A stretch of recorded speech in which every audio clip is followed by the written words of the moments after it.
Estağfirullah Allah, estağfirullah Allah, estağfirullah Allah, geç günahları bizden. Estağfirullah Allah, estağfirullah Allah, estağfirullah Allah, geç günahları bizden. Neşhedü bişşahalık bar bizde etebit, yürekni toktaştırıp til bulan gertetebit. Kulluk etmeti işli bulgan bir de zat yoktur, ozu geli kalağan bir Allah'dan özgedeb. Estağfirullah Allah, estağfirullah Allah, estağfirullah Allah, geç günahlardan.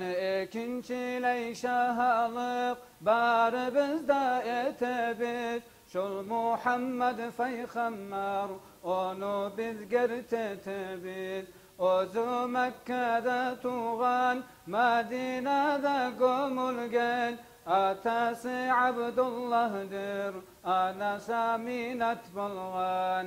Estağfirullah Allah, estağfirullah Allah, estağfirullah Allah,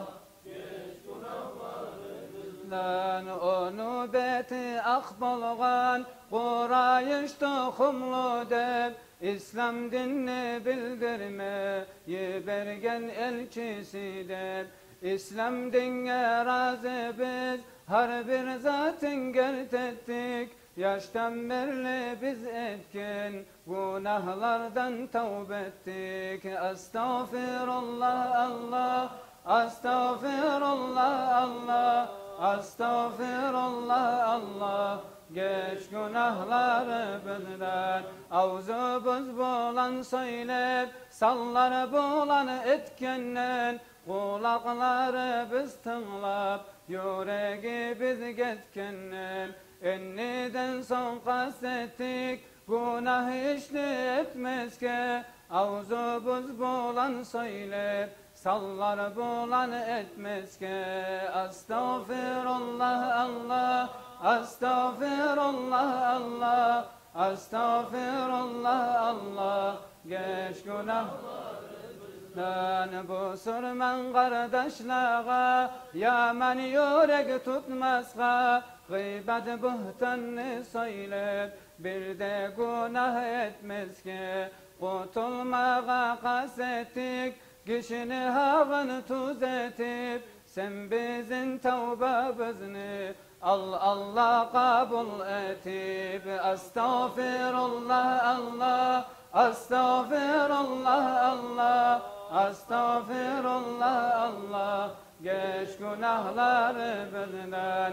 Elhamdü her bir maqtav lillahi sağalayık, vessalatu vesselam Habibke bir tarık. Salan salamlar bulsun Habibke ehl-i sune, ashabaları bulan gitçisi ullusuna. Gerti kuyde tevbe etse, artta bulur paydası, zaif Abdülganini tevbe etken paydası. Estağfirullah Allah, estağfirullah Allah, estağfirullah Allah, geç günahları bizden. Estağfirullah Allah, estağfirullah Allah, estağfirullah Allah, geç günahları bizden. Estağfirullah Allah, estağfirullah Allah, estağfirullah Allah, geç günahları bizden. Allahümme salli ve sellim ve barik aleyh.